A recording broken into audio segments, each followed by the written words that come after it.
Hello and welcome to the Brooklyn Rail's 1077th New Social Environment. I'm Chloe, Director of Programs here at the Rail, and I have the extreme honor and privilege to be your MC today for a conversation featuring Maya Jeffereis and Ayanna Dozier. Today's conversation is presented in partnership with the Vera List Center for Art and Politics at the New School. And I would especially like to thank Karen Quoney, Rial Christian, and Ariola Pira on their team who have been so instrumental in bringing this series to life.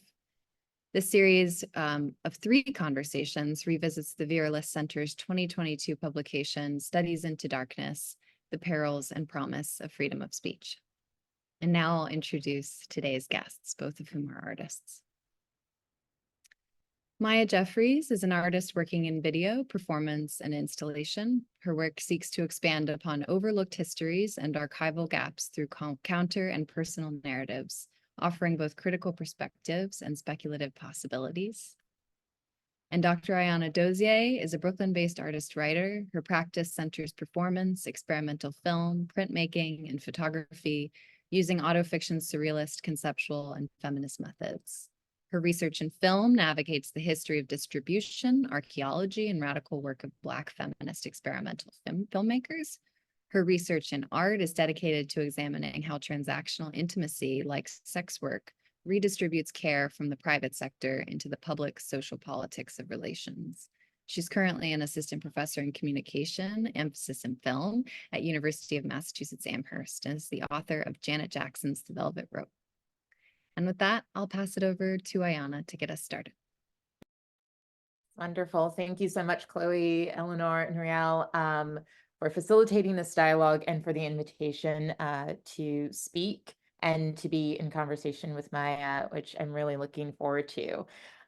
So I'll begin by talking a little bit about my work and my relationship with archives before passing the mic on to Maya for her to talk a little bit about her own practice and relationship with her research as well as the archival a kind of institution framework. So for me, as a researcher, archives have always been a kind of foundational point of how to do scholarship. And at various points, I was very institutionalized in thinking that I was able to maybe save or extend a narrative of a certain type of work that I was doing coming from the archives. At various points, I was looking at the work of Camille Billups and was looking at her archives at Emory University, as well as looking at the history of Black feminist experimental filmmaking, in which I had to go through various archives to kind of piece things together.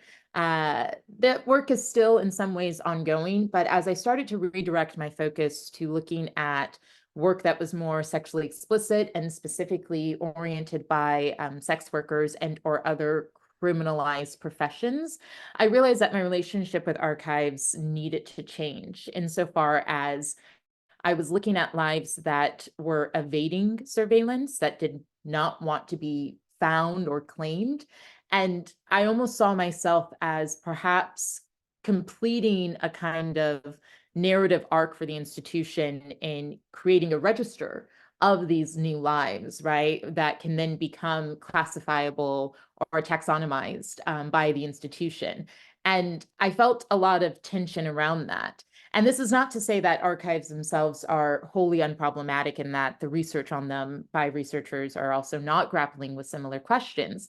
It's more that I wanted to find a different avenue for myself as someone who continues to do work with transactional intimacies, as well as looking at lives of contemporary sex workers and looking at the new types of investigations that their work offers for rethinking intimacy in the public. I also wanted to honor that desire to evade being seen, that desire to not be claimed by the institution. And I think when we look at the structures of criminality, and especially in relationship to what this talk is, going into darkness, I think lives on the other side of visibility really offer a perspective of not only being attentive to not needing to be visible, but also allow us to hopefully, and for me, really question the role of bringing that into the institution. Again, extending this framework of Into Darkness, for me, the framework of criminality and who is criminalized not only places tension on the authority of the state, but also maybe makes us rethink what types of records hold the validity that we need. One of my works is a film called Nightwalker. If we can just cue that up. I'm not going to show the entire film, but I'll have part of the visual playing just as a reference point. But it's a work I made about 2 years ago. And about 4 years ago, right after I finished my PhD, I had actually outed my own relationship with sex work throughout my graduate career. And it was something that I felt I needed to do to emancipate myself and the shame that I had of being a sex worker in academia, and also the fact that a lot of my burdens with sex work did not come from the usual narrative field of a random client attacking me. In fact, it was university professors who threatened to out me and had blackmailed me in my relationship, which caused me to go underground and be really silent about that particular history. Completing my PhD really allowed me to feel like I could reclaim some of that power, because no one had the authority to take the PhD away from me, as people were threatening to when I was in grad school. And I think in announcing that, which again has been part of my practice for the last 4 years, so this is not a new announcement for me across the work that I do. But when I announced it and when I started working with it, I also wanted to be accountable to the other types of women that my work was starting to engage with. Too often I have found in doing work on, again, criminalized lives, which for me, I'm looking at sex workers, but this could look at any life on the margin, any particular body that is positioned as not just othered, but oppositional, or I think we can think more broadly, bodies that are positioned as terrorist or against the state, who might also just be resisting the state. I think when we start to think upon those terms, we see that people who have no claim, no relationship, no community practice are rewarded for doing that research. And I want it to be accountable by not only holding the fact that I have skin in the game in doing this work because it's part of my history, but it's also to demonstrate a sense of community outreach to the type of individuals I'm interested in talking with, while also still wanting to maintain the fact that while I can out myself and talk about my own field, many of the people I'm collaborating with cannot. And so again, that tension for me of how I had to evade visibility because I had an institution who was threatening to take things away from me really forced me to rethink the current research I was doing, which was completely unrelated to sex work, but allowed me to see that the larger institutional framework of archives as a site of new discovery, as a site of kind of ownership of someone's life, was really troubling me. And that I think I needed to become comfortable with the fact that we will never know those lives that look like us in the past.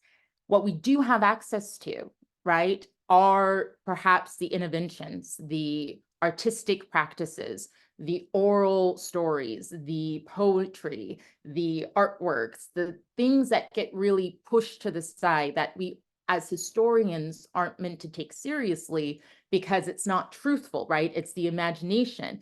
But it's exactly in this imaginary space where myself as an artist was able to kind of reconfigure my own relationship with something that I could not legally speak about at the time. And I think that tension is where I approach archives with a lot of resistance over the last few years. I think of many archives, as Jacques Derrida writes in Archive Fever, as accounts of power, right? That to enter the archive, we're talking about a pre-curated selection by an institution that is also a registered database in which that resource, that research that you do is going to go back to that institution. Now, of course, I'm not saying all archival research is bad. That is not the outcome, but rather in doing work as an artist, I've been able to realize how to come out of that system and to start to look towards more inventions that allow not just myself, but other artists and work people who are also evading institution like myself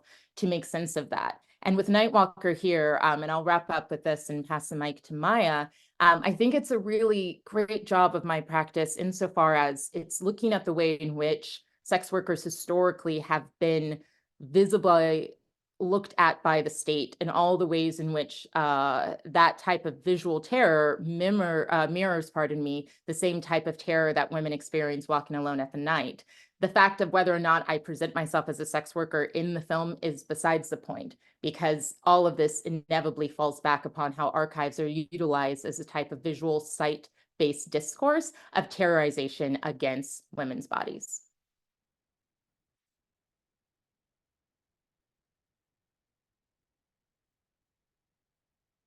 Okay. Thank you so much, Ayanna. It was really great to hear you talk about your current work and research. And I just really appreciated how you shared from your own personal experiences too. And as we see, academia is a very slow to change and a very resistant ivory tower. Um, I just want to read a short statement that I wrote before I get into my practice. I'm speaking to you from unceded Lenape land in the heart of empire, where my US tax dollars fund bombs sent to Israel to be dropped on refugee camps in Rafah, where my complicity is the cost of citizenship. And when the Brooklyn Rail and the Vera List Center approached me to be in conversation around these topics, I was at first reluctant, because how could I talk about freedom of speech when freedom is fraught with contradiction and injustice and its opposite? The original 2022 publication, Studies into Darkness, The Perils and Promise of Freedom of Speech, addressed the questions around hate speech, censorship, sexism, and racism at that time. Today, in this urgent moment, at a time of unprecedented censorship, the lack of free speech is evidenced in the brutal and violent repression by police and college administrators of their own students, my students, the dehumanization and misinformation in the media, and the blaring silence of leaders and institutions. So in revisiting Studies into Darkness, Aberrating the Image, Archives and Surveillance, I've been contemplating what it means to see, to witness, as images of a genocide flood into my phone daily. I can never unsee what I've seen, and I am forever changed by the horrors that I've witnessed. Is a photograph then, as Ariella Azoulay writes in The Civil Contract of Photography, a bond between the photographer and the photographed to bear witness? Do they deterritorialize citizenship and align us with those that we are seeing? For some, there is the privilege of being a spectator, and for others, the greater privilege of turning away. It is not enough to look, to bear witness, but to transform the act of looking into action, into resisting oppression and co-creating a liberated future together. Studies into Darkness opens with a quote that reads, "Freedom for some means its opposite for others. There is no freedom of speech unless we are all free. From Hawaii to Puerto Rico, from Haiti to Congo, from Sudan to Kashmir to Palestine, may Palestine be free within our lifetime."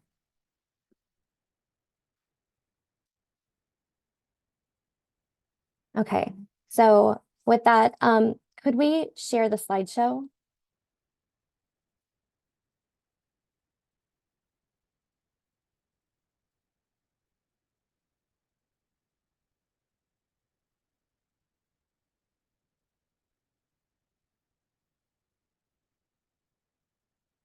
Okay, so I just wanted to introduce a few projects, just to give you a sense of what my work looks like, what I'm thinking about.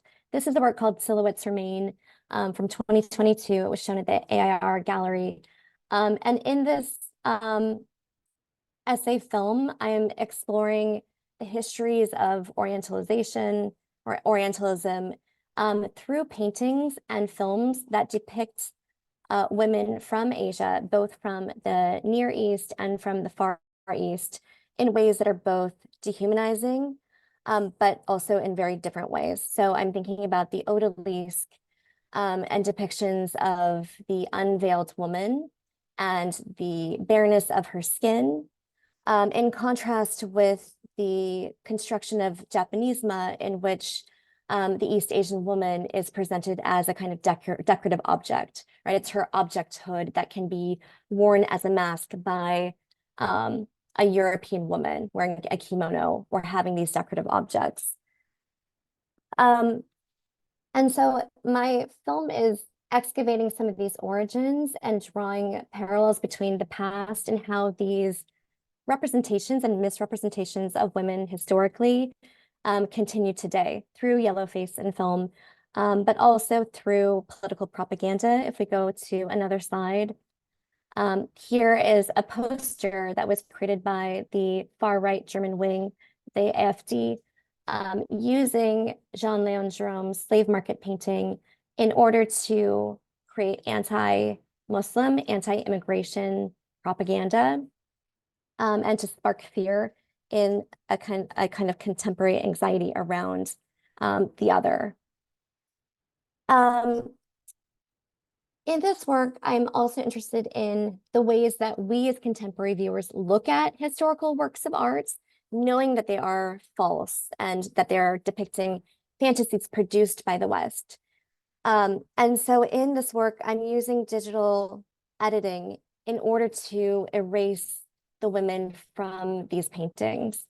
And I talk about the way that the frame kind of captures and encloses and encases these women. So what does it mean to unframe them and to kind of free them from these historical confines to remain out of sight?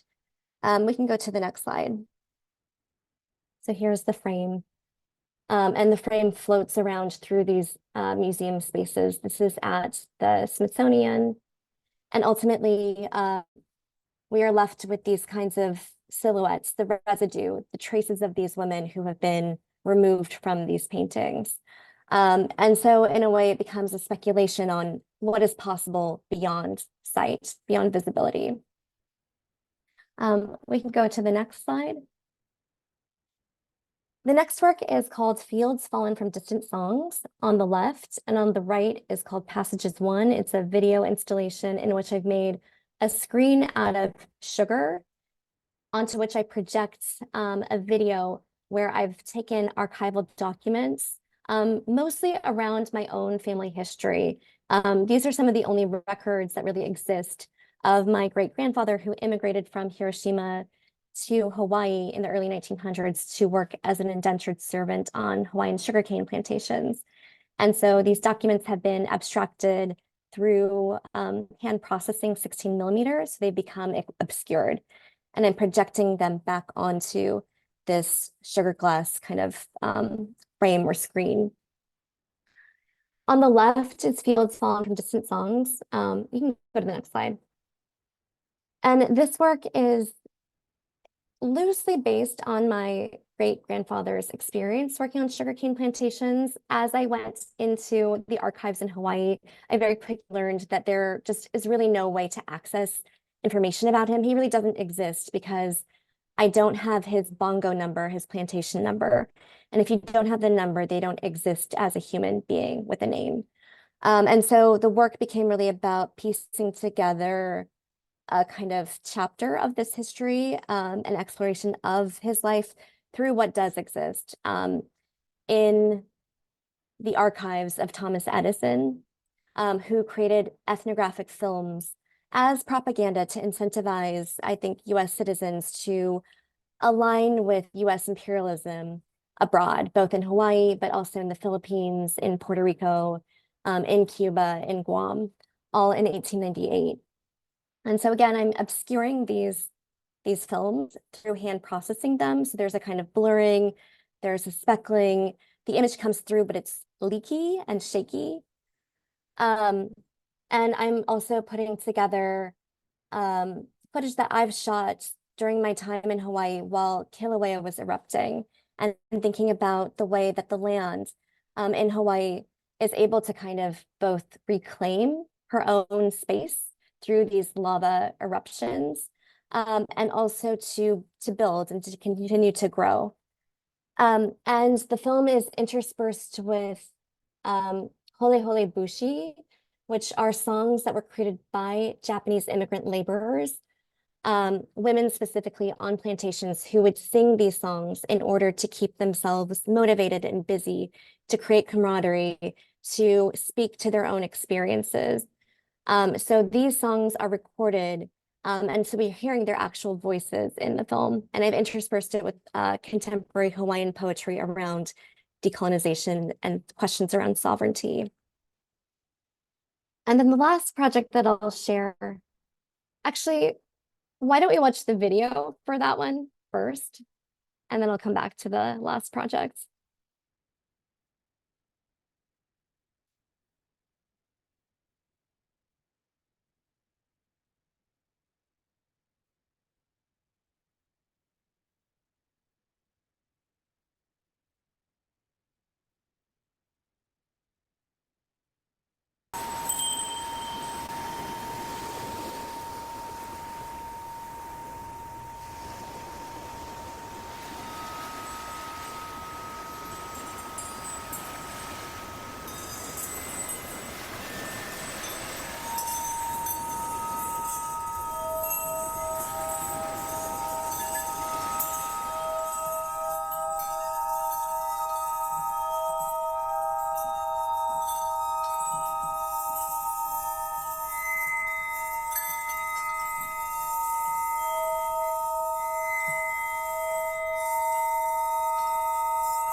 Okay.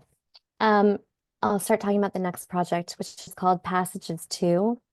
And Passages 2 takes as a premise this idea of oceanic thinking put forward by the Tongan and Fijian scholar Apele Hau'ofa, who proposed that rather than islands in a far sea, Oceania is actually a sea of islands. So they're connected through this large ocean. And so I'm thinking about the year 1898 in which the US annexed Hawaii, the Philippines, Puerto Rico, and Guam.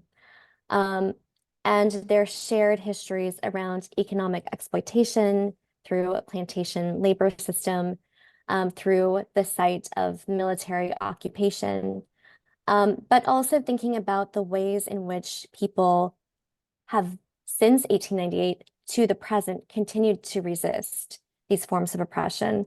And so I'm using poetry and song from Japanese Hawaiian immigrant laborers, from Native Hawaiians, from scholars from the Pacific, and poets from Puerto Rico, and bringing these voices together as a kind of way of resisting, and also thinking about ancestral history and also futurity.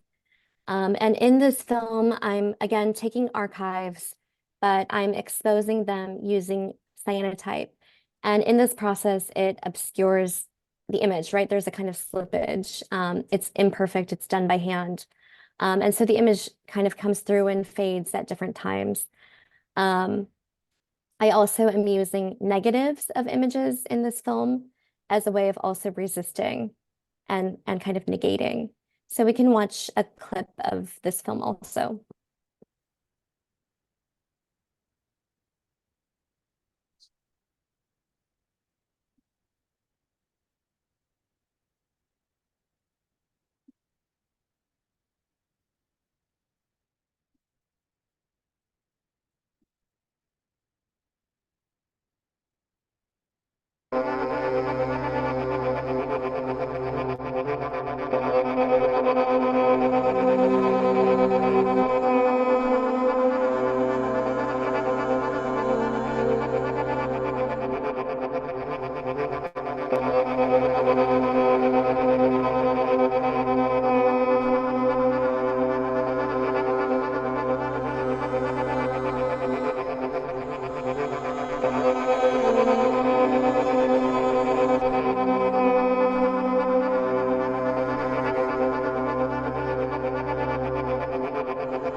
Okay, I think I'll pause there on sharing and we can start our conversation. Yeah. Can you keep the slideshow up though, Chloe? I want to, yeah, be able to use the images to reference points.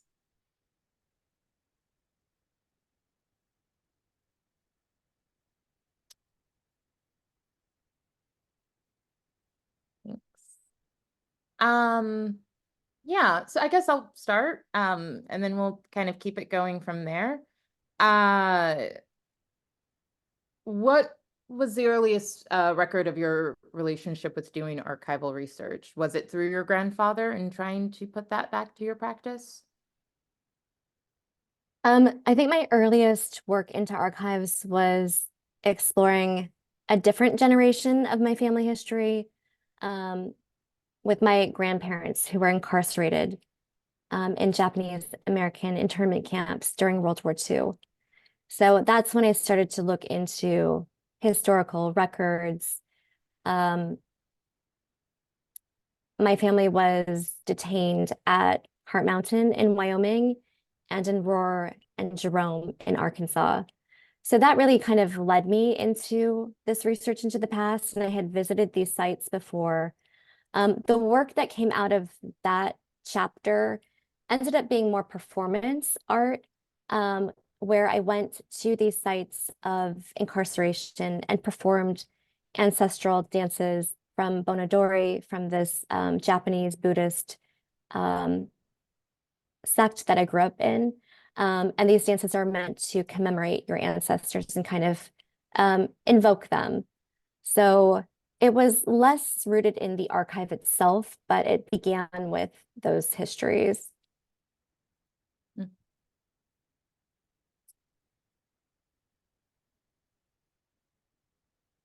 And which archives kind of led you to kind of rethink your relationship with the nature of the institution and finding these absences? I mean, I think it was when I went to Hawaii last year, and I was doing research into my great-grandfather's history to try to learn about his life and try to gather whatever materials we could. And I think very early on, we realized that it would be impossible without that plantation number. And so I think I kind of gave up on constructing a history of his own life, and that I realized that it was about the gaps. It was about his absence from the archives. And it was about taking a personal history and expanding it and exploring it through the history of all of these immigrants who came over from different parts of Japan and Okinawa, as well as China and the Philippines and the Caribbean, to work on these Hawaiian sugarcane plantations. So I think that I think there are just inherent gaps and failures in the archive. The archive is a repository of the state, right? The information that I do have on my great-grandfather is his ship manifest record, and I think his immigration record, and that's really it. And that doesn't paint a portrait of a life. And so I often think to Saidiya Hartman's work as a historian and the way that she acknowledges the limitations of the archive, and I think embraces aspects of fiction within these historical facts. And I think that gave me possibility, and just it opened up this kind of exploration to expand the project. Can you say more about how that's related to your process? Yeah, I think with the process, it's similar to the first work that I was sharing around the Orientalist paintings.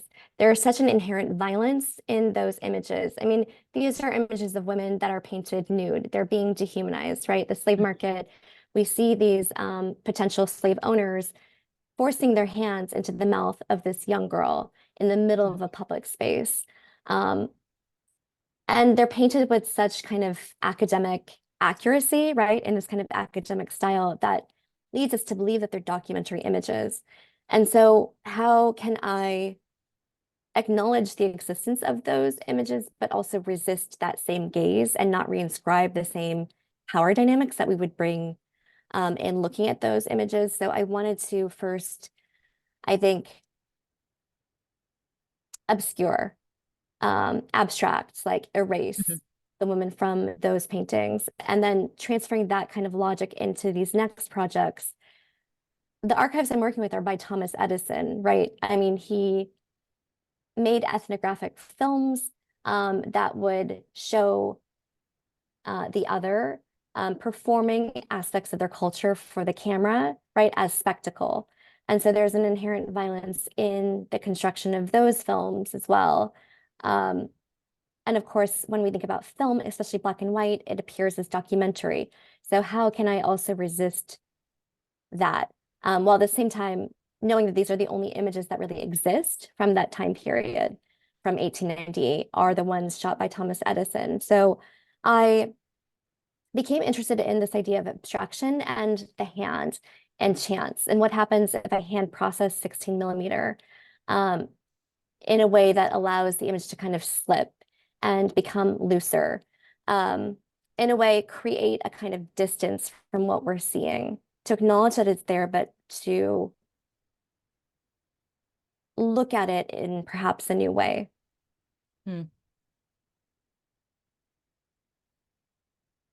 I'm just thinking for a minute. I think, Chloe, can you go? Yeah, I was gonna say, can you go to some of my work? Because I also do work with 16 millimeter. And I think for me, where I've kind of come to understand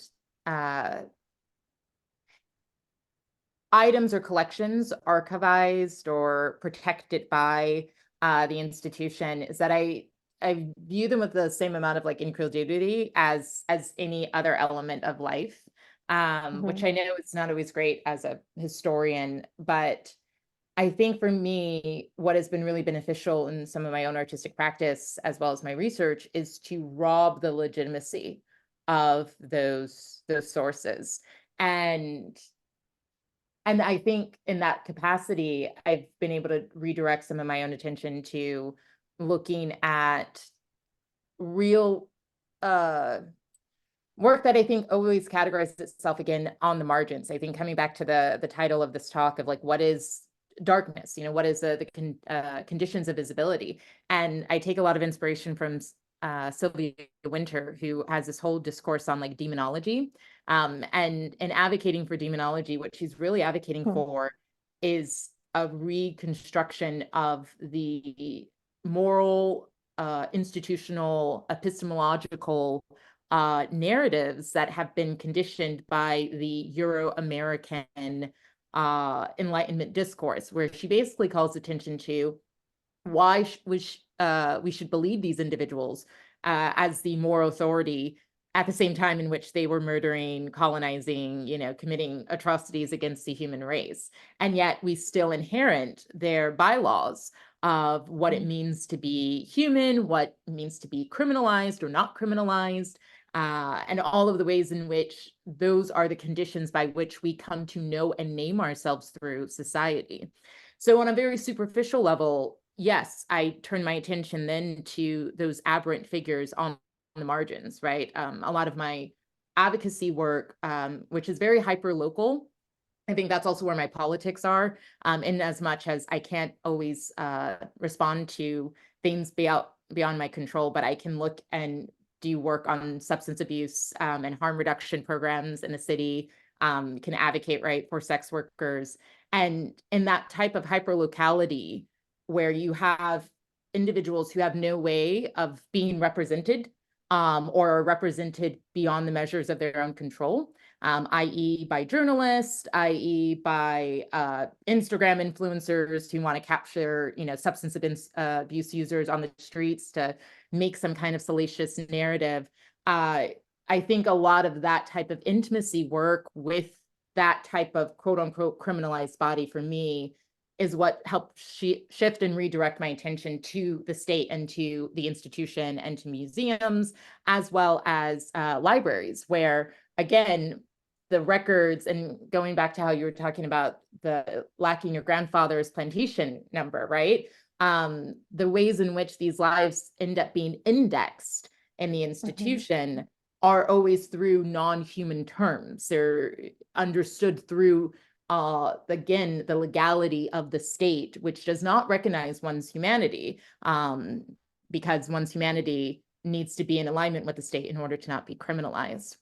I think as Chloe's going through a lot of my work, and I'm not going to talk about specific projects per se, but a lot of my practice has reoriented around not just looking at transactional intimacy, as I noted in the beginning, but also looking at recently the notion of public sex.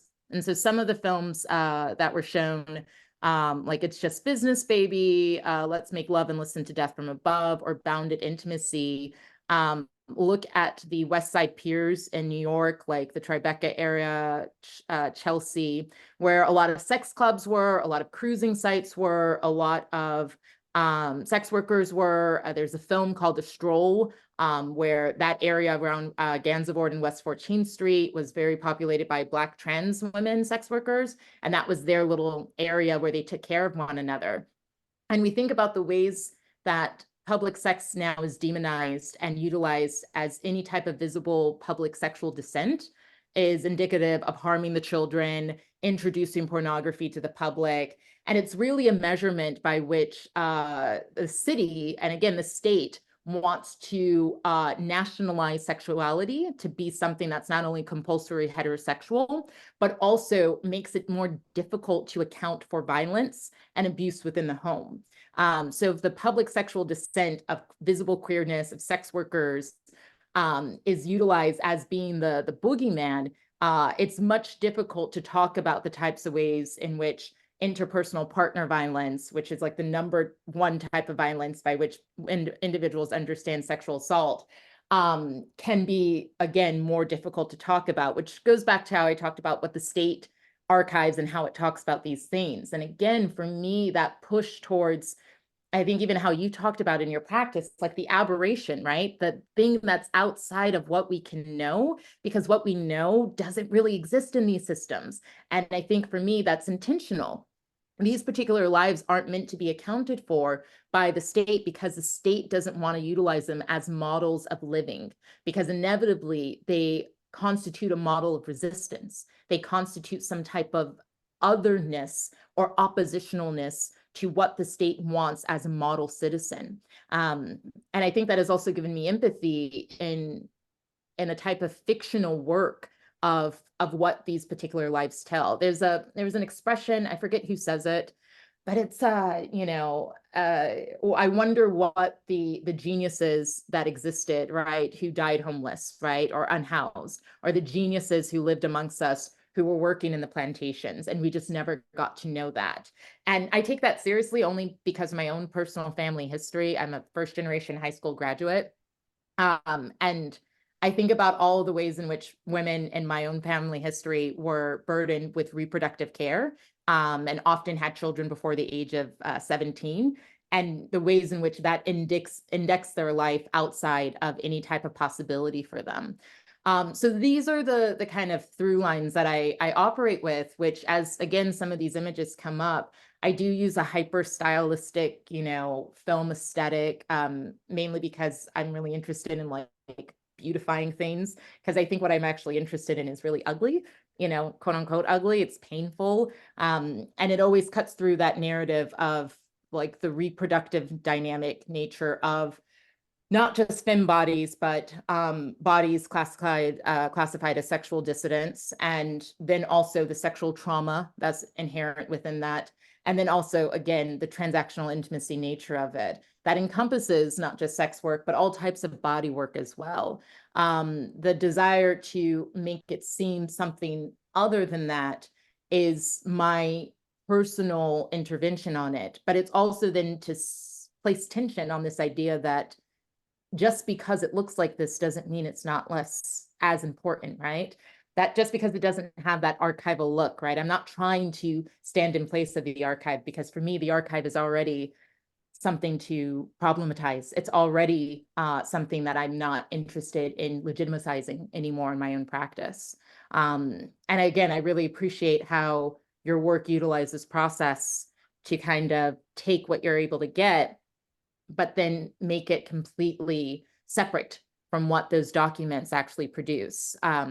And I think the subtitle for our conversation is also the archive as surveillance, which is something that I personally love, because I think it's a little spicy, but I actually think where we're at with archival practices is I would say a lot of artists, scholars, and I want to hear your thoughts on this, because I don't want to presume to speak for both of us, but I think a lot of people don't understand the type of violence that gets reproduced in talking about archives.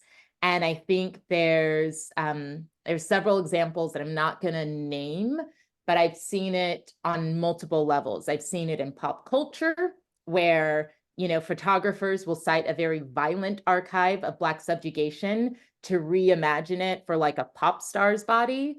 I've seen it on the level of a kind of discursive artistic practice, where the archive of, specifically within the work that I'm interested in, of like Black death or Black pain, gets regurgitated, unquestionably so, right? And then I've seen it on a kind of different type of discursive academic practice, where there's almost a certain type of desire to play into the mediation of it, right? I think of one thing that is a product of the 21st century is the way that, you know, the Black Death body, right, or any type of body that has been criminalized becomes memeable, becomes a GIF, becomes utilized again on social media. And I mentioned this before, but there's a lot of social media accounts that get their clicks and views by filming unhoused people and people dealing with substance abuse problems to kind of position them as this, you know, othered monstrous body that then people can comment and say, oh my God, it's so sad. So I do think the visibility for me is something right now I'm just really resisting. And I'm just trying to think about how might these lives have all of this other possibility and pleasure and bliss that is always unaccounted for. And how might we just get away from trying to index them and say that they existed because the state said so? Why don't we just assume that they did and operate from that framework? I mean, I was thinking about, you know, in our title, Aberrant Image, Archive as Surveillance. The fact that in your films, I mean, you're using Super 8, I think, for many of the films, right, which was invented in the 1960s. It was meant to be a kind of home movie medium, right? So it's always sort of had the more of the personal lens. And I like that rather than trying to make the work look quote unquote archival, right? You're using this kind of home movie in order to envision these explorations into intimacy, into vulnerability. I think there's a lot of tension in the work in between, or like ambiguity in terms of switching roles between your characters or aspects of what is public versus private, or is it surveillance or voyeurism? Is there vulnerability or control?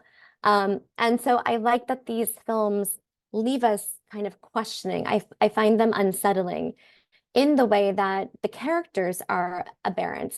And I mean that in a kind of complimentary way, like in the way that these characters are, you know, and like breaking down the Latin. I was a classics nerd, so is literally like wandering away from, right? And we see in Nightwalker, your main character walking throughout the streets at night, right? And that in itself becomes a criminal act, right? That becomes an act for where we have questions around safety, questions around violence, questions of rights and who is allowed to walk down the street, and then who is allowed to be a human. And so I think of the aberration in your images as the experience of the people that you're showing. And at the same time, they're very humanizing experiences where I'm also finding that I'm feeling or maybe projecting my feelings onto these figures in this ambiguity. And I guess I was curious, you know, when we talked a little bit before this conversation, you had mentioned your interest in,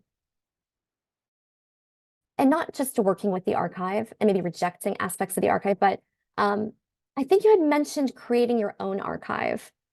Could you speak a little to that?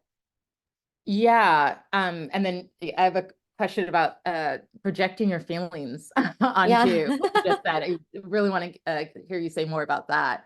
Yeah, so one of my first films was entitled Softer, and it was a film that I had found this permanent wave machine, which is the first patent by a Black American period in 1927 by Marjorie Joyner. And it's basically a torture device machine. And I don't have a picture of it here in the slideshow.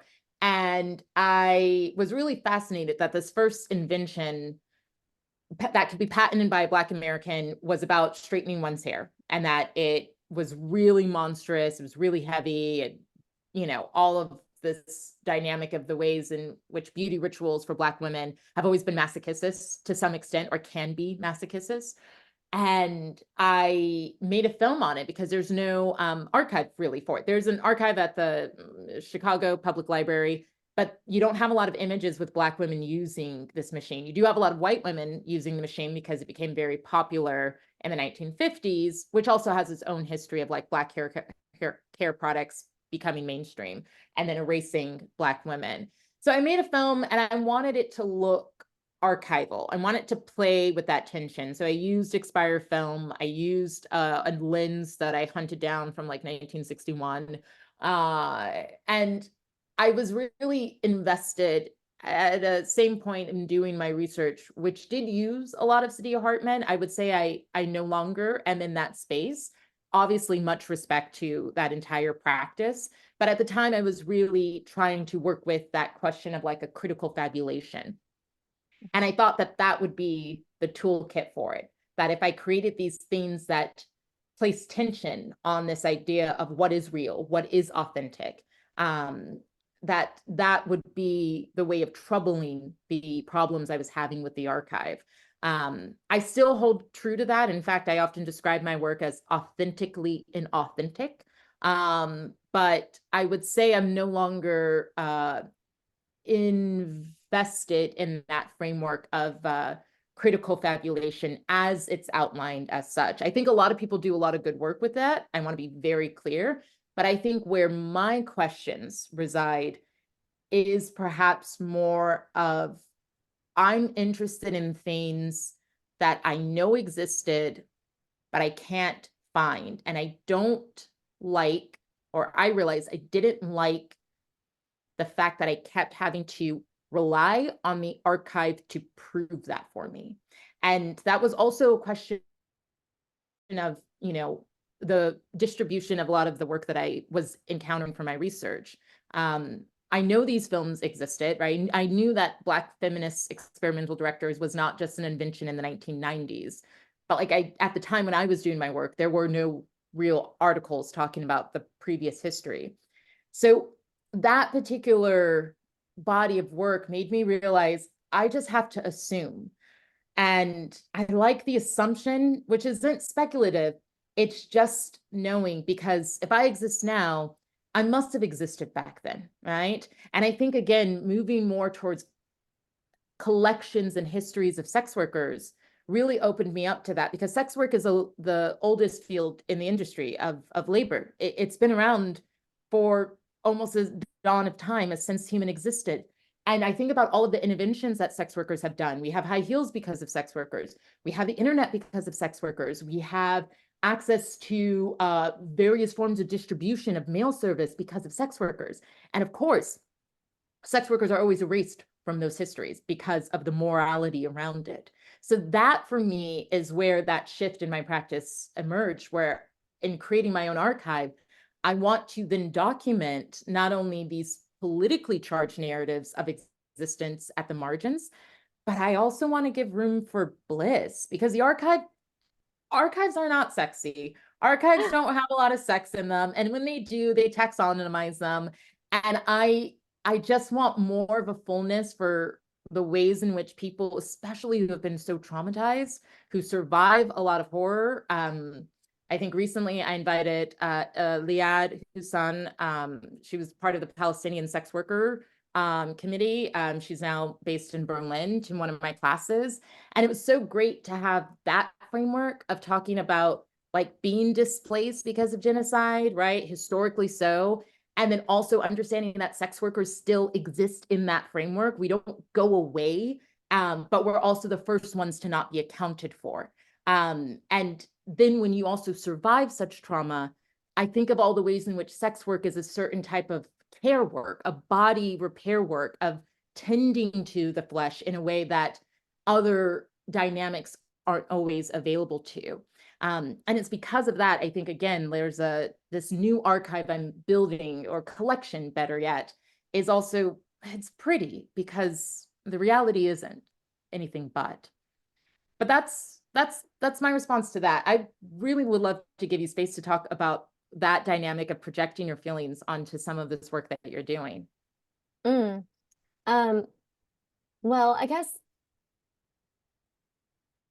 I think because your work, I think, is bordering between, is it authentic or is it inauthentic? Is this happening or is it not happening?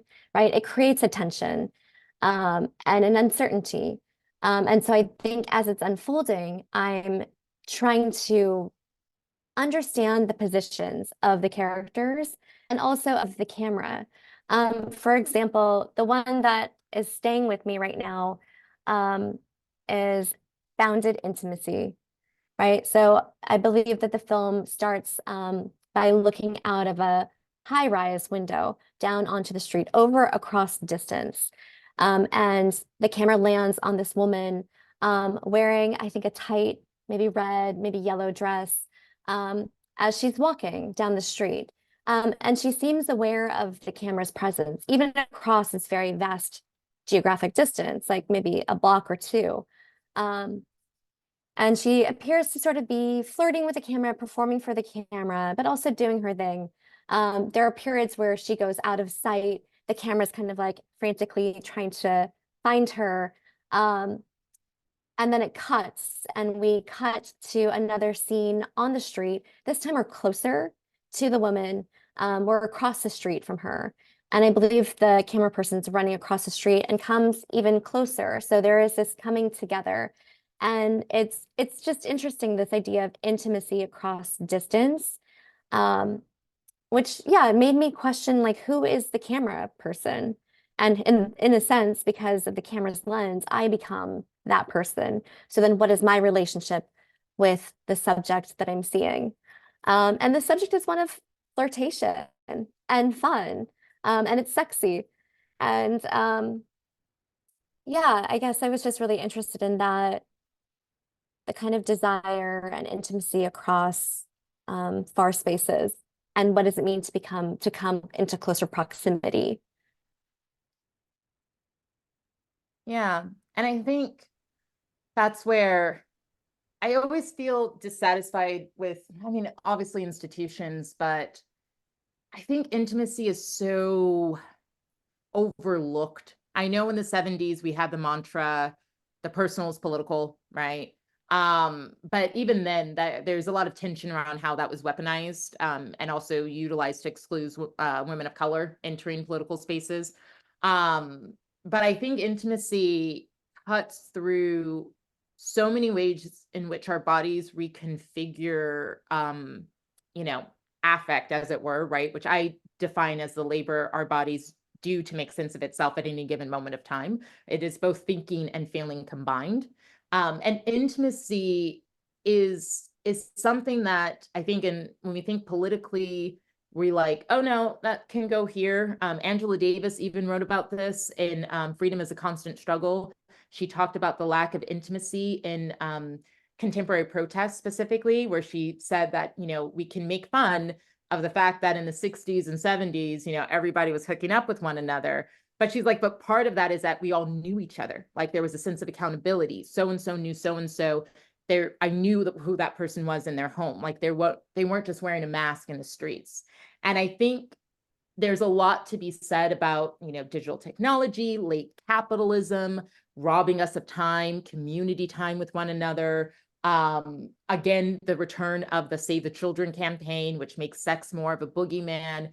There's so much to say about that, which is to say that intimacy for me, I think one could argue, I wouldn't necessarily position this because, again, I have this complicated relationship with the institutional archive, but one would say that maybe entering those spaces with the desire of arousal, right, might trigger some other type of response, as opposed to the desire of, like, I need to know, right, the epistemological ownership of something. And I think in that film with Bounded Intimacy, it is meant to implicate the viewer that you are also caught up in this wave. And if your body's responding to that, maybe it hopefully casts the direction back to you, where you see yourself as more of a relational exchange and not looking down. You are also part of this. And yeah, and maybe perhaps how you go about things might be different. I think that's happening in the way that the camera is moving from high and far away to closer. I'm just having a thought. So in my research into Hole Hole Bushi songs, this kind of, it is an archive, but it's an archive of oral tradition and songs sung by Issei plantation worker women. These women sing about being sex workers. They talk about the freedom. They say, why would I do this Hole Hole Bushi weeding work for 35 cents a day when I can sleep with a Chinese patron for 75 cents in one encounter, right? They name it, they list the prices. They talk about I think the freedom of leaving behind Meiji era imperial Japan, right? Incredibly oppressive imperialism that was expanding into all parts of Asia, East Asia, Southeast Asia, and the Pacific. Women were considered, they were meant to produce citizens, right, for the empire. But these women who, and that's more like upper class women, these lower class women, these kind of farmers and peasants left Japan under economic constraints. But when they arrived in Hawaii, they weren't citizens in Hawaii. Hawaii was still a kingdom at that time, but they weren't US citizens. The Japanese government, for the most part, abandoned them. And so it actually gave them this incredible freedom in being a kind of non-citizen. They didn't have to follow the moral codes of Meiji era Japan, and found, I think, freedom and liberation in sex work. And a lot of these songs account for both that profession, but also for the joys they have just in their own relationships. They talk about the intimacy with their partners, or running away from one husband into the arms of the next husband. There was a lot of mobility, a lot of change. Women also, you know, I'm not going to say that they had more power, but they had, because they were a smaller number in the population in ratio to male workers, they had more choice. And so they used it. But I'm just thinking about what you said in terms of like the care, right? And sex work is a form of care and intimacy and touch and relationality. These women who came as early immigrants were finding that for themselves in this kind of new inhospitable land where they worked incredibly long and difficult hours. So I think that it's important to also say that, yes, it existed in the archive also. And I'm so grateful that I have these songs as oral tradition sung by these women in their own voices that were recorded by their descendants. So it's an archive that is not outside of state violence, right? It's part of it. That's how the songs came to exist, but it was also recorded and sung on their own terms. Yeah, I love accounts like that. And it's, I think, again, because there's so much questions also about, you know, Carol Lee, who passed away last year or 2 years ago now, was a prominent sex worker advocate and was a huge advocate during the period known as the sex wars, where a lot of white feminists tried to carceralize sex work. A lot of white feminists in academia, Wendy Brown, Susan Brown Miller, Catherine McKinnon, et cetera. And Carol Lee is the one who kind of created the term sex work is work. And there's a lot that I appreciate about that understanding of labor conditions, but I also don't say it, and many people writing about sex work have also talked about this now. It's not to then say like people need to work, right? It's more about the framework of understanding how historically, which although anybody can be a sex worker, historically, this is an engendered field in which women have kind of been the forefront of that. And historically, women's labor is also the basis for a lot of capitalist production. Think about sweatshops, right? Garment sewing, plantation work, housework, et cetera, et cetera. And that when it comes to all of these types of cruel forms of subjugation of the body, sex work has always been a kind of left field, right? Like a kind of pivot, as we were talking about these songs of saying, why would I do this for 10 cents or 20 cents when I can do this and get my time back and be more present with other people? But I also do advocate that, like, even outside of capitalism, like if capitalism ends, which we all, you know, praying for the downfall of all empires, in order for us to live, I do think there's still a space of sex work being a type of, body work for healing, right? You know, what happens to the survivors who don't know how to reconcile themselves afterwards? And I think there's space for that to exist. And I think I'm not there yet in my work, but I think that's what I'm chasing constantly. Yeah. Are we at our question time? Yeah. you'd like to be. We have a few in the audience. It's been an absolute pleasure listening to you both. And I could listen to your back and forth for a lot longer, but we do have some questions. So why don't we try those out? And if they bring about more discussion, all the merrier. So the first question is from GE. GE, I will give you a chance to unmute to ask. Thank you. Thank you so very much. Very simply, thank you so much. Can both of you talk a little bit about how language can really divide or support public misconceptions about visibility and invisibility? It seems like both of your work does that, you know. But Yeah. Maya, do you want to? Yeah, I mean, I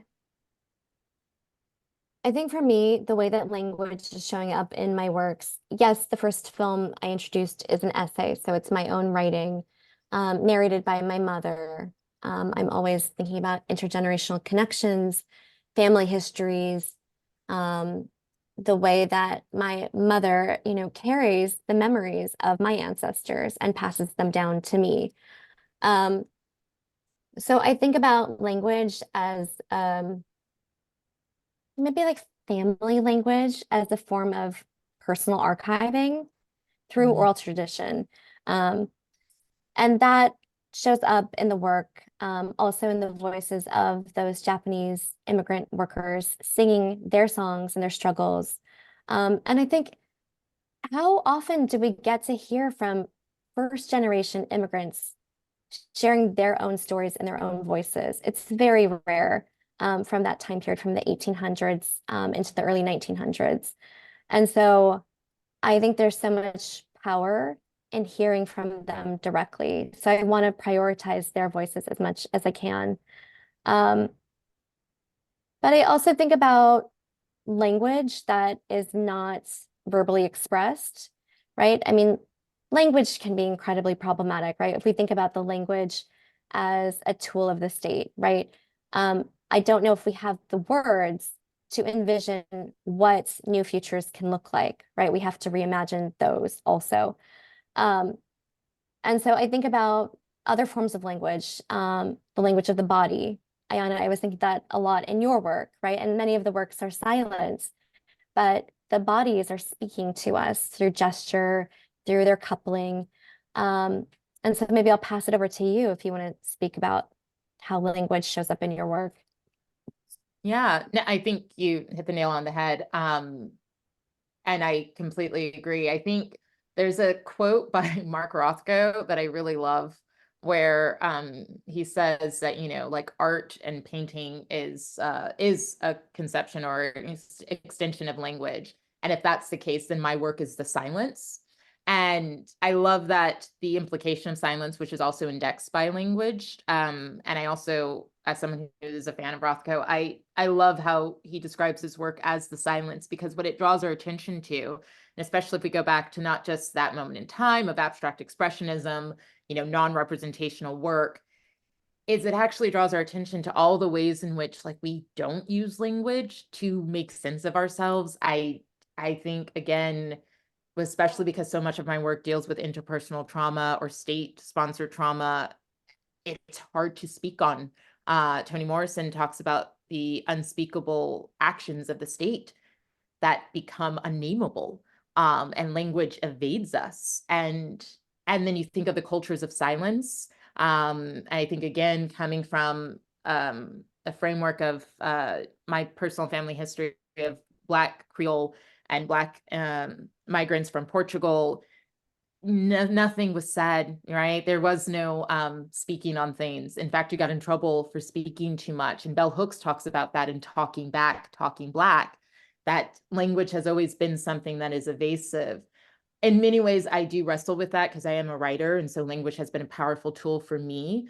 Speaking has been a powerful tool in my practice, especially how I began. Being able to reclaim some of the shame through language has been really, really impactful. However, I do think, at least with my visual work, and that's where that separation exists across my two halves, as I would say, I do think I'm really invested in nonverbal communication. What are all the ways in which we communicate outside of language, of speech itself? And how can we also not undermine that and recognize its power? Thank you both so very much. Yeah. Thank you so much for that question, GE, and thank you both so much for those answers. The next question is going to be from Riel. Riel, I'll give you the mic.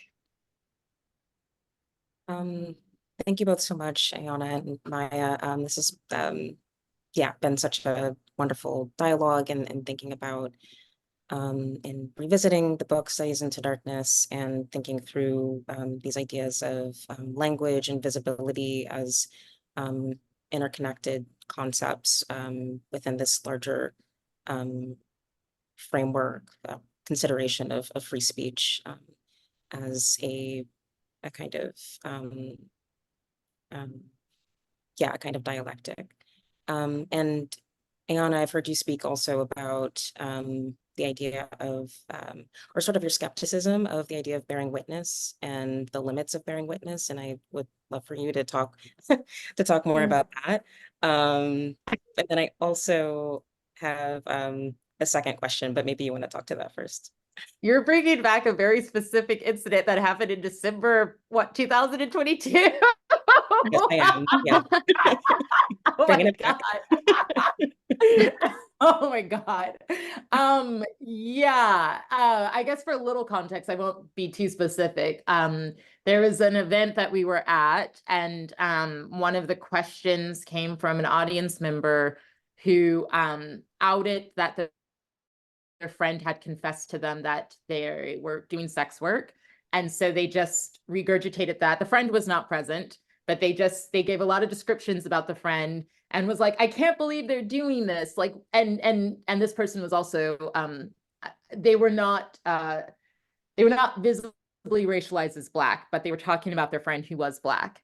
And part of their conundrum was like, I understand that Black women or femmes are more likely to enter these criminalized areas of life, and I feel bad about that. Why do I feel bad about that? And I'm struggling with that.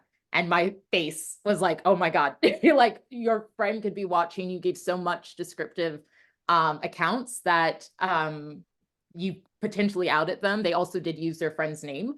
And I just was like, that's not your story to tell. I was like, that is not your story to tell. And what I then talked about with account for witness bearing is there's this thing, and I blame institutions for this. Just because you spend time taking in someone else's life doesn't mean that you are then the arbitrator of their life. And I think we think of the witness as having the same type of efficacy and or experience as the person who's enduring these things. And again, I blame academia for this, because think about all the ways in which academics have done research. And again, the colonial image of the academic, right? The anthropologist. And they're like, well, I went to this island, I did this work, I'm the expert, this is now my trauma, right? This is now my pain. And they're completely removed from it. And it's, again, that narrative, that witness bearing is constitutive of the same experiences. And I completely disagree. Now, of course, I'm mindful of the ways in which, our own research kind of can do that. But I think where I separate is understanding that as much as I do the work that I do, there are some lives that have no relationality to what I've lived through. And this sounds severe, but sometimes I have to remind myself that I could be potentially utilized as an op, right? As like an extension of the environments that are funding me to do this work. I was part of a different research group that was organized by sex workers about digital data surveillance. And part of the questions we were wrestling with was like, this money came in for us to do this work because they basically want us to produce a registrar list of like how sex workers hide from the internet. And it's like, and we're not going to do that. And it's important that we understand that and think about how might we see ourselves as hustling these institutions as opposed to being witness bearers for them. It's not super formulated beyond that, but it is something that I do think people don't always want to check that in spite of their marginality, there's a lot of resistance to understanding how the state or the institution will weaponize your relationship with witnessing to then be an extension of documentation for them. But that, wow, Riel, deep cut.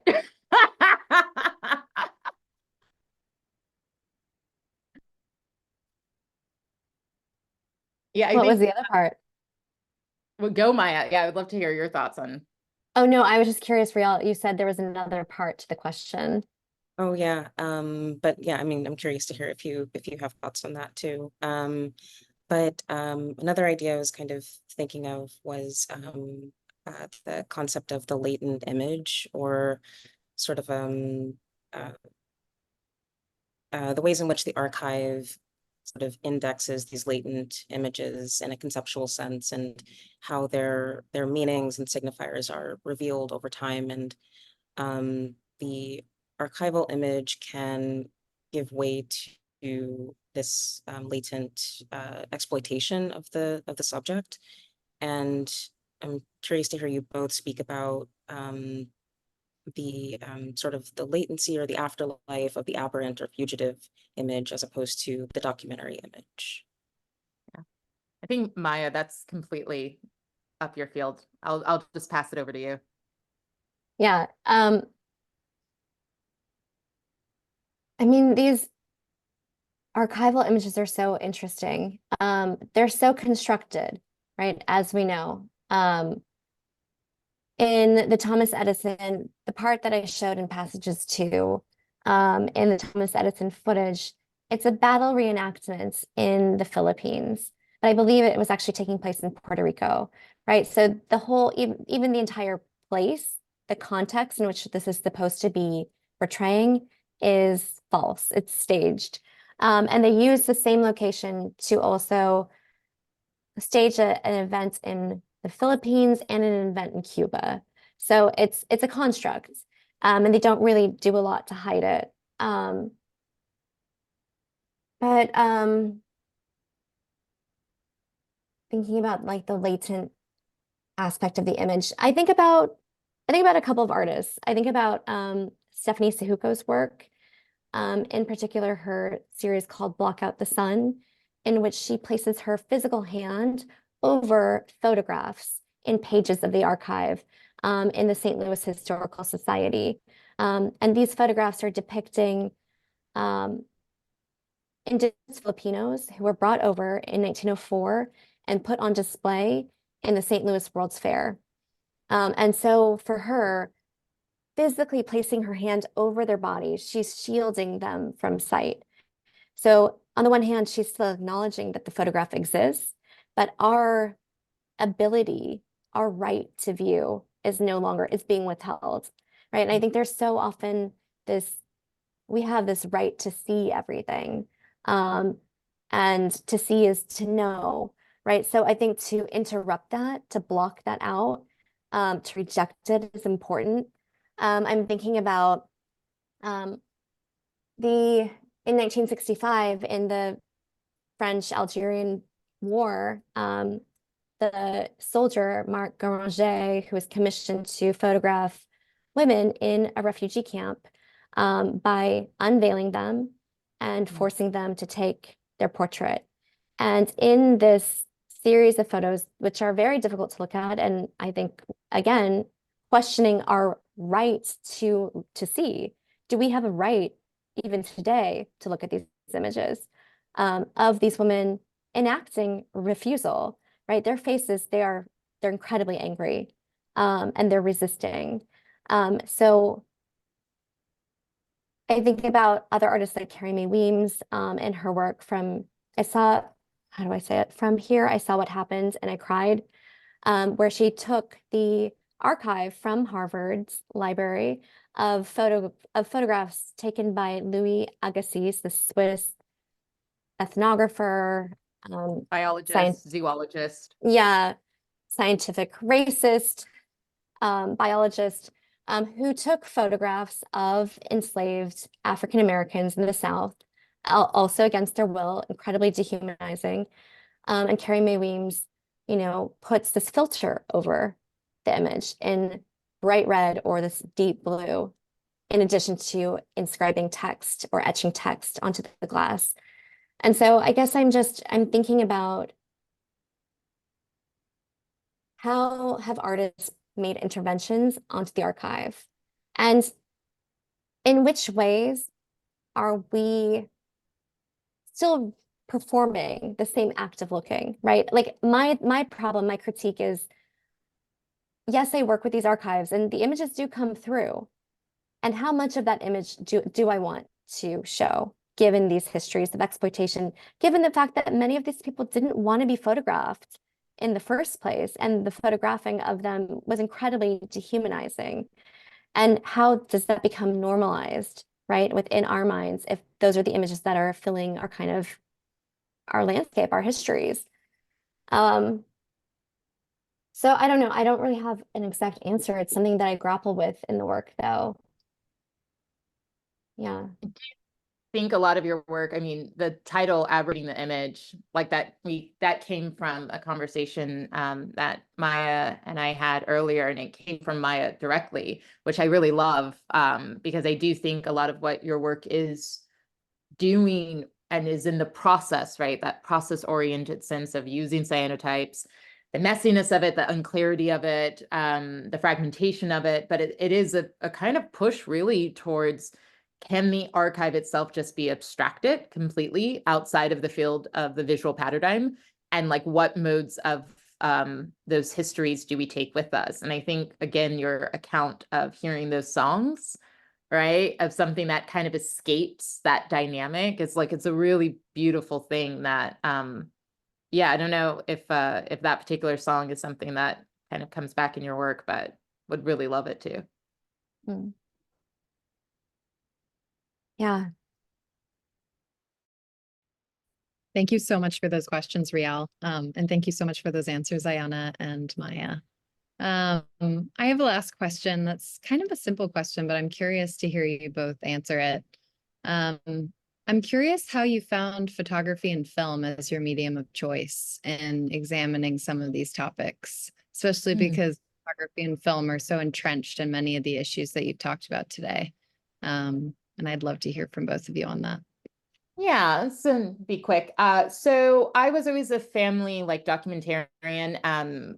No one else wanted, how do I say this? Okay, I grew up very lower class. So at this time where I'm a millennial and a lot of other millennials who are middle class have access to video cameras, Walkmans, etc., I was like 8 years behind because we just couldn't afford those things.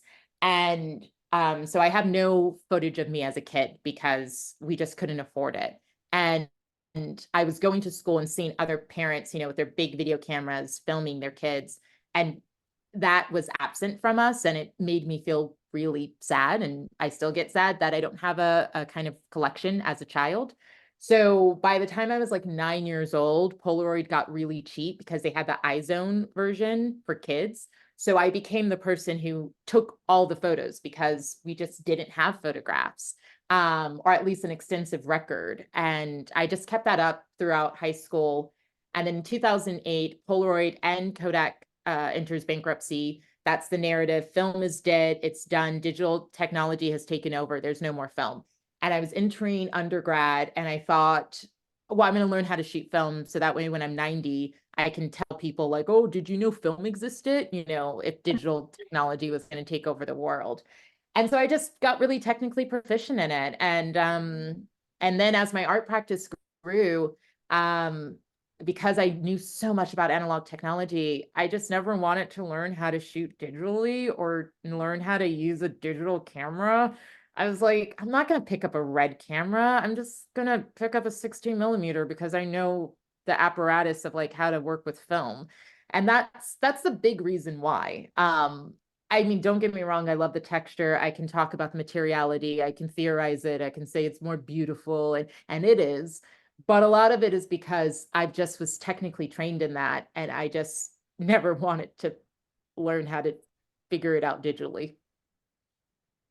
Ayanna, I come from the opposite tradition. I've only shot digital. I've only shot digital. I teach image making, both video and audio production classes, all digital equipment. But recently, I think as I've been working in archives and in family histories, I have found that working with film has been incredibly liberating. So I haven't actually, I've never shot on a 16mm camera. I don't shoot, but I hand process. So I've like processed these archival films by hand. And I've done like hand animation, putting, sprinkling sugar onto the film itself. There's something about the materiality, the physicality of film, which allows for chance and for mistakes that I think are beautiful. And yeah, I agree. I think the 16mm image is it just is more beautiful. It just is. And what else was I gonna say? You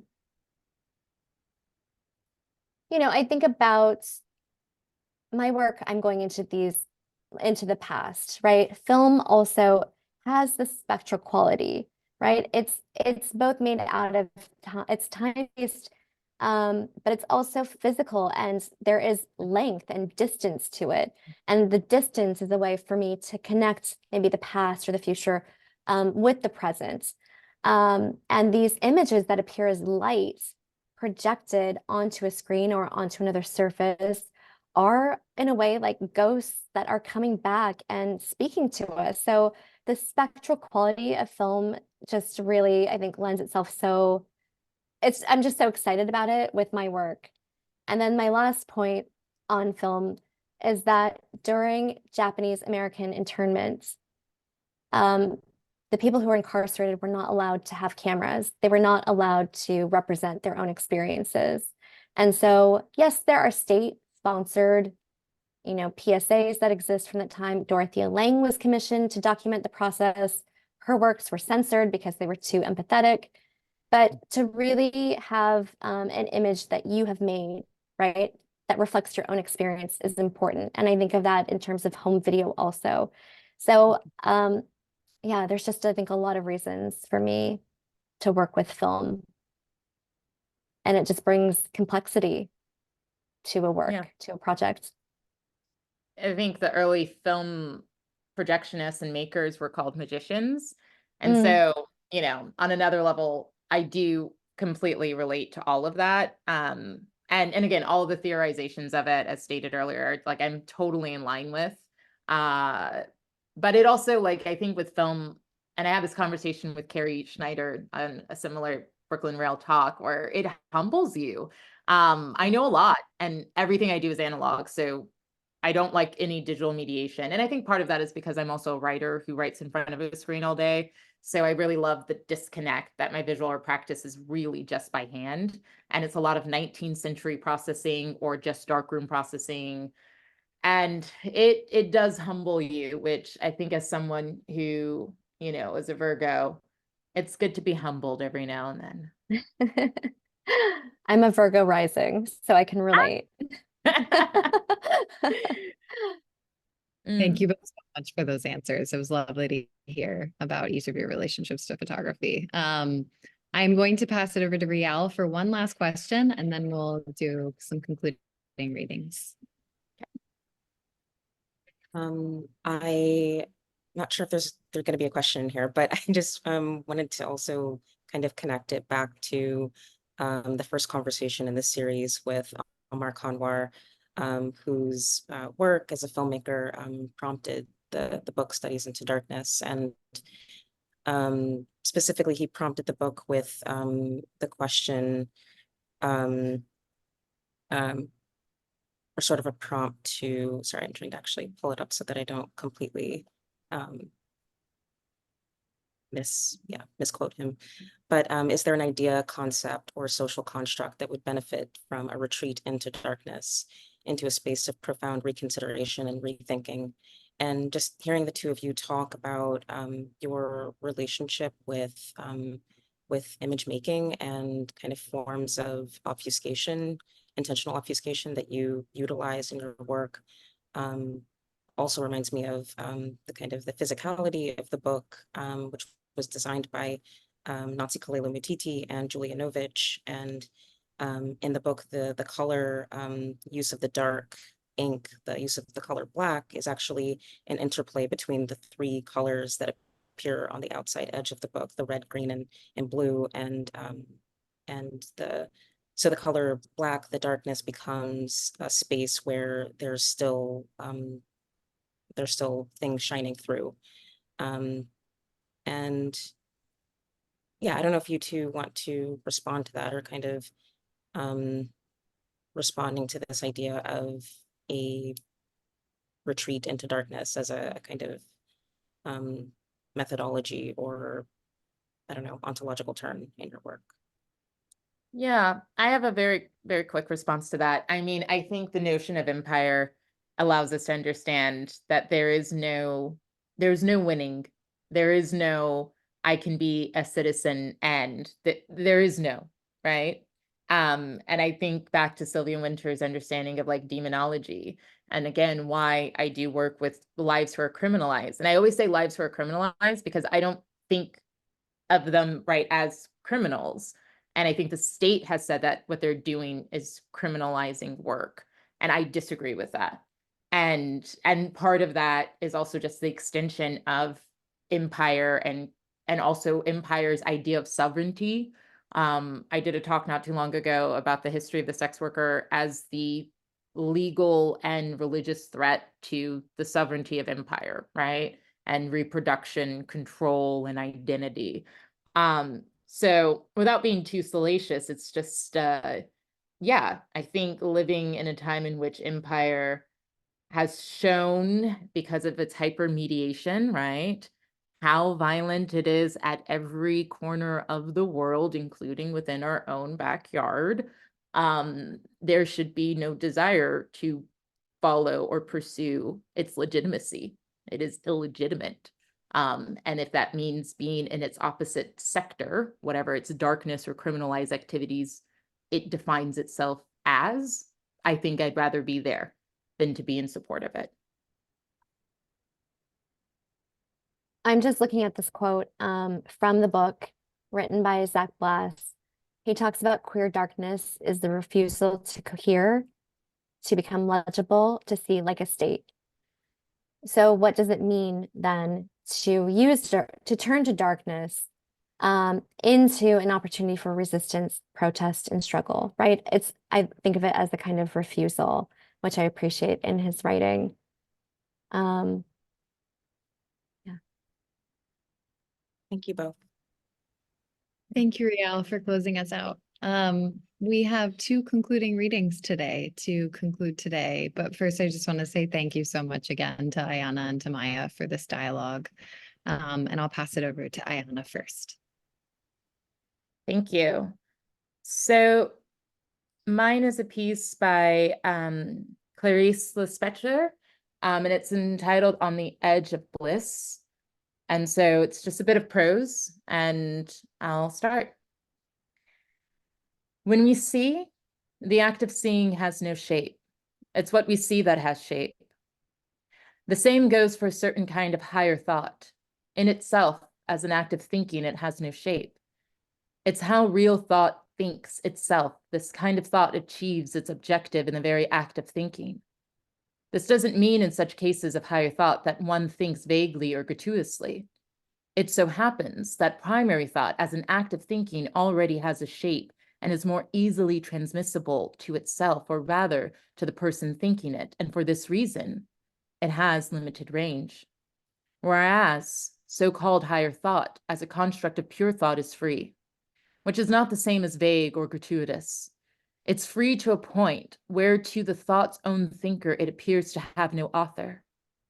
Bliss shares precisely this characteristic, or rather, such free and higher thought that leads to bliss. Bliss begins at the moment the act of thinking liberates itself from the need to have a shape. Bliss begins at the moment the thought exceeds its author's need to think, and the author sees that he is close to the greatness of nothing. One could say of everything, but everything is a quantity, and quantity has a limit in its own beginning, and observing everything leads to thinking about a defined object. True greatness is the nothing, which has no barriers, and where man can expand his thoughts. Expand his thoughts until they are out of sight, and until the man is faced with his own thoughts, the look that looks, and which doesn't even see. Expand his thoughts until the man is vis-a-vis his own thoughts, an object incapable of thinking. This bliss is the presence of nothing, can equally be said of being in the presence of God.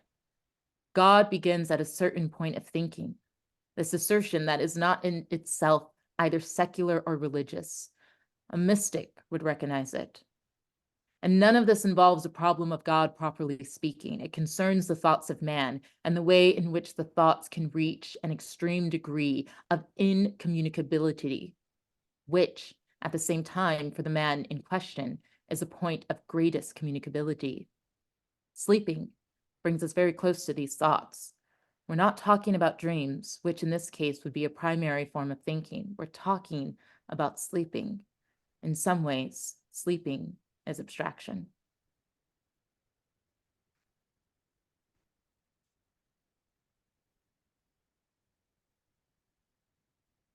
Okay. And we'll end with this poem by Fadwa Tukan, a Palestinian poet. The title is Ever Alive. My beloved homeland, no matter how long the millstone of pain and agony churns you in the wilderness of tyranny, they will never be able to pluck your eyes, or kill your hopes and dreams, or crucify your will to rise, or steal the smiles of our children, or destroy and burn, because out of some deep sorrows, out of the freshness of our spilled blood, out from the quiverings of life and death, life will be reborn in you again. Thank you so much, Maya and Ayanna, for those closing readings and for your incredibly generous dialogue today. And thank you again to the team at the Vera List Center for Art and Politics, especially Karen, Ariola, and Rial, for all of your incredible collaboration and support on this program series, Revisiting Studies into Darkness. I would also like to thank the Terra Foundation for American Art, who sponsor the Rails New Social Environment program and make weekday conversations like this one possible. And they also support our archive, where you can view this video and many others on YouTube.